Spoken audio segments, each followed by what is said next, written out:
임플란트를 심어야 된다고 설명을 들으신 적이 있으신가요? 마지막으로 한 가지 방법이 더 있어요. 아기가 재택근무 했더니 때문에 제가 살살살살 합니다. 나왔어요. 아프시면 언제든지 왼손 드세요. 안녕하세요. 치과의사 동민입니다.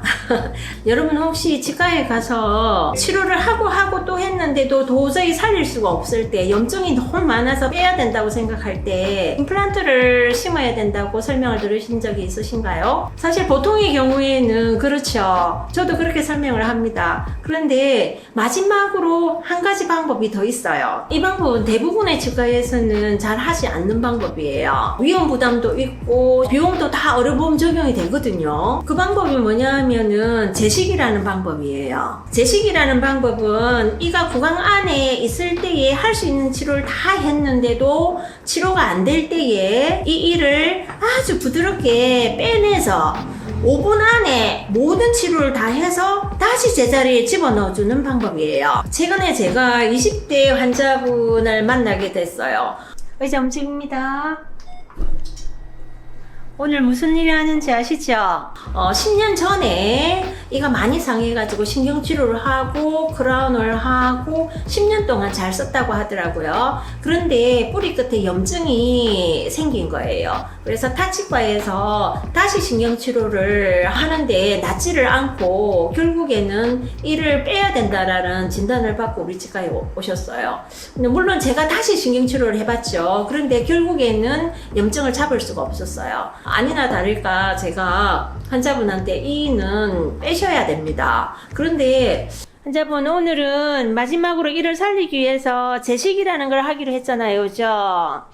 마지막인 방법이기 때문에 실패할 수도 있는데 가능한 한 성공할 수 있도록 제가 최선을 다해 볼게요. 해보겠습니다. 빼는 걸로 끝나지 않고 빼가지고 치료를 해서 다시 심어보는 건 어떻겠습니까? 라고 충분히 시도해 볼 만한 테크닉입니다. 라고 했을 때 환자분은 자기를 굉장히 소중하게 생각하시더라고요. 20대가 어금니를 빼고 임플란트를 한다라는 거는 사실은 평생 가는 거 아니거든요. 자연치아를 살리는 게 훨씬 가치 있는 일이라고 서로 합의하에 시도를 했는데, 자, 환자분 이제 마취됐는지 제가 한 번만 확인 좀 하고. 아프세요? 괜찮죠? 네, 제가 살살 빼볼게요. 이는 너무너무 약해서 아주 부드럽게 빼야 돼요. 하겠습니다. 왜 이렇게 빨리 해야 되냐 하면은 이가 너무 많이 상한 상태의 이를 빼낼 때 이가 부러질 수도 있고 깨질 수도 있어요. 그래서 아주 부드럽게 빼내야 돼요. 그리고 제가 살살살살 할 거거든요. 괜찮나? 하나. 움직입니다. 오늘 아기가 재택근무 했던 애기 때문에 제가 살살살살 합니다. 나왔어요. 됐어요. 이 뼛속에 있는 염증도 다 긁어내야 돼요. 그리고 나서 뿌리 끝에 염증이 있는 거 싹 긁어내야 됩니다. 뿌리 끝에 염증이 달려 있어가지고 이를 못 쓰게 된 거예요. 싹 긁어냈습니다. 그리고 뿌리 끝에 염증도 다 잘라내야 되고. 물이 좀 나와요.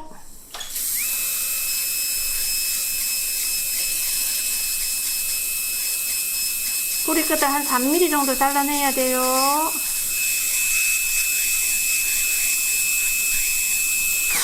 네. 여기에서 생체 친화적인 약을 발라야 되고 세포가 자라게 하는 약으로 메울 거예요. 뿌리 끝을 떼웁니다. MD로 막는 거예요. 염증이 안 나오게. 빠른 시간 내에 제자리를 딱 잡아줘야 되는 거고. 자, 이제 얼른 집어넣어야 돼요. 원래 제자리로 다시 넣겠습니다. 아니구나. 방향이 잘못됐어요. 자, 이게 정확하게. 그렇죠. 제자리를 잡고 나면은 이가 흔들리면 안 되게 고정을 시켜줘야 되는 거거든요. 뺐다 끼웠기 때문에 흔들리면 안 되기 때문에 고정을 하겠습니다. 이대로 여기 사용하면 안 됩니다. 그대로 세포가 다시 붙을 수 있도록 그대로 고정을 시켜 놓는 겁니다. 자, 오늘은 여기까지 다 됐습니다. 아주 좋은 결과를 얻어냈어요. 염증도 없어지고 이도 아주 튼튼해져서 서로 만족하게 된 케이스가 있거든요. 이 과정이 빠른 시간 안에 돼야 되고 환자분도 주의사항을 잘 지켜야 되는 게 성공 비결이거든요. 그렇기 때문에 이거는 굉장히 난이도 높은 시술이에요. 하지만 제가 이 시술에 관심이 있고 시술을 시도해 보려고 하는 거는 임플란트보다 자이언치아가 훨씬 예후가 좋고 관리하기가 좋거든요. 그리고 비용이 적게 드니까요. 요즘은 임플란트를 많이 하지만 임플란트 부작용 때문에 고생하는 사람들이 참 많아요. 임플란트가 만능이라고 생각하면 큰 오산입니다. 자이언치아가 훨씬 좋아요. 저는 자이언치아 살리는데 훨씬 관심이 많거든요. 아프시면 언제든지 왼손 드세요.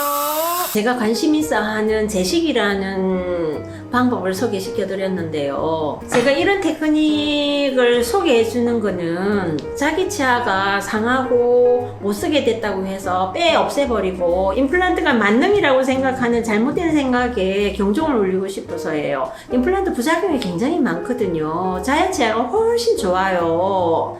가능한 한 모든 방법을 동원해서 자이언치아를 살려보시고 도저히 안 되겠다 싶으면은 임플란트를 할 수도 있어요. 근데 너무 일찍 자이언치아를 포기하지 않았으면 좋겠다 싶어서 이 방법을 소개시켜 주는 거예요. 그런데 이게 굉장히 고난이도의 기술을 필요로 하고 또 케이스가 딱 맞아야 되거든요. 그리고 그렇다고 해가지고 성공 확률이 100%다 뭐 하면 된다 이러는 거가 아니에요. 그렇기 때문에 어디 가면은 될 거라고 생각하지 마시고 의논을 한번 해보세요. 경험이 많은 의사 선생님은 이 방법을 아마 알고 계실 거예요. 그러면은 저는 또 재미있는 컨텐츠로 다시 뵙겠습니다. 안녕. 안녕. 계속 요즘은 자본주의 사회에서 장사꾼이나 뭐 돈을 가지고 자꾸 이야기를 하잖아. 그럴 때는 마음이 좀 허할 때가 많거든. 물론 돈이 필요하지. 자본주의 사회에서 돈을 무시할 수는 없는데 한 번씩 이럴 때는 본질에 가까이 가는 같은 느낌이 들어서 좋아. 의사로서의 나의 존재감? 약간 소명을 다한 느낌? 뭐 그런데 생명이라는 게 뭘까? 끝날 때 끝나는 거지. 끝날 때까지 포기하지 말자. 뭐 이런 거 있잖아.